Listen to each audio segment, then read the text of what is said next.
Salut les amoureux du ballon rond, on commence cette revue de presse en France avec la tension qui monte pour l'Olympique de Marseille. Ce soir, le club phocéen va jouer son match retour du 3e tour préliminaire de la Ligue des Champions contre le Panathinaikos.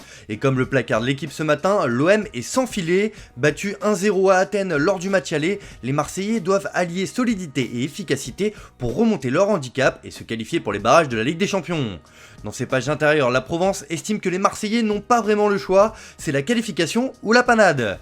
Bref, les joueurs de Marcelino savent ce qu'il leur reste à faire. On file de l'autre côté de la Manche avec la clôture de la première journée de Premier League entre Manchester United et Wolverhampton, et ce sont les Red Devils qui se sont imposés 1-0 à Old Trafford grâce à un Français, Raphaël Varane. Ce matin, The Guardian titre que Varane est l'homme de la situation, Manchester United survit à la peur. Cette victoire des Mancuniens fait aussi la une du Manchester Evening News qui met en avant le défenseur tricolore. Manchester souffre et souffle, mais Varane les fait gagner à Old Trafford. Même son de cloche en une du Daily Mail qui estime que Varane vole au secours de United. Les Red Devils commencent la saison de la meilleure des manières. Allez, on va ouvrir une grande page mercato dans cette revue de presse et on va revenir sur la bombe qui agite le Paris Saint-Germain ces dernières heures, c'est le départ de Neymar. Le Brésilien va donc rejoindre l'Arabie Saoudite pour un peu moins de 100 millions d'euros, comme on vous l'a expliqué hier dans le JT. Mais pour le journal Le Parisien, ce départ est l'affaire du siècle. La vente de Neymar est une affaire en or pour le PSG. Après 6 saisons passées à Paris, Neymar va s'engager en échange d'un montant record à Al Hilal.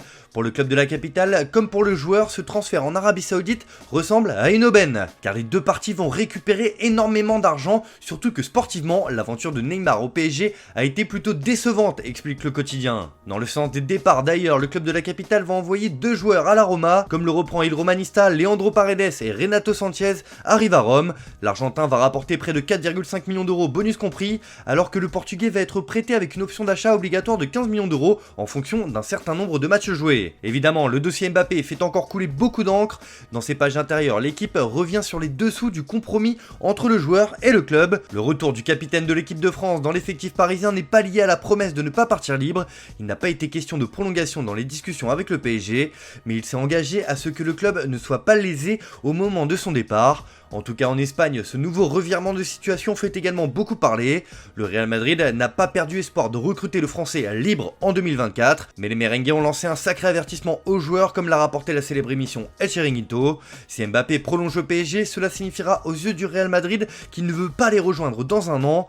Au sein de l'écurie ibérique, on est très attentif à ses actes et on ne lui pardonnera pas une nouvelle trahison. Mbappé est prévenu. On retourne en Angleterre les amis et un record est tombé en Premier League, celui du transfert le plus cher de l'histoire. Et sans grande surprise, c'est Chelsea qui a fait tomber ce record pour Moises Caicedo en provenance de Brighton contre 115 millions de livres, soit plus de 133 millions d'euros. Forcément ce matin les tabloïds du pays s'en donnent à cœur joie comme le Daily Mirror qui estime que ça fait 2-0 pour Chelsea contre Liverpool. Alors qu'un bras de fer entre les deux clubs avait lieu pour recruter l'Équatorien, le milieu de terrain a refusé de rejoindre Anfield car il voulait absolument aller à Chelsea qui a cassé sa tirelire pour lui. Les Reds, doublement déçus par Pochettino, les Blues battent le record de transfert britannique avec Caicedo et s'apprêtent à arracher Romeo Lavia, le milieu de Southampton, au nez et à la barbe de Klopp, d'où le 2-0 sur le mercato. Le Daily Star n'en revient pas du recrutement de Caicedo et le surnomme Saint-Moïse. Enfin, de son côté, le Daily Express estime que Chelsea a remporté la course à la signature pour Caicedo. La presse anglaise est unanime, c'est un sacré coup de la part des Blues.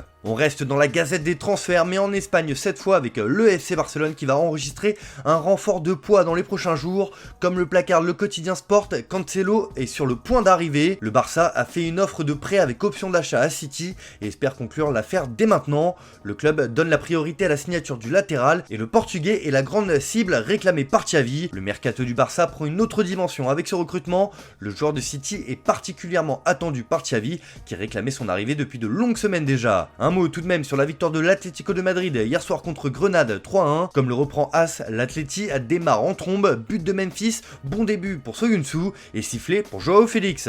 Une bonne entrée en matière pour les hommes de Diego Simeone. Allez, on termine ce tour de la presse en Italie avec le scandale du départ de Roberto Mancini de la Nazionale qui continue de faire grand bruit, mais la fédération italienne de football a ciblé son successeur, il s'agit de Luciano Spalletti, mais le coach est toujours sous contrat avec le Napoli malgré son départ en fin de saison dernière, alors il faut racheter son contrat au club du Vésuve. Du coup, comme le placard de la Gazzetta dello Sport ce matin, c'est un duel italien, la fédération veut Spalletti alors que De Laurentiis fait bloc pour toucher son dû. Même chose en une du Corriere dello Sport, vous voulez l'Italie, il faut payer reprend le quotidien. L'équipe nationale veut Luciano, mais il y a un obstacle à surmonter, celui du contrat liant encore Spalletti à Naples. Une solution devrait être trouvée dans les prochains jours, affaire à suivre. Voilà, c'est tout pour ce matin, bonne journée à tous, merci de votre fidélité, on se retrouve en fin d'après-midi pour le JT Foot Mercato.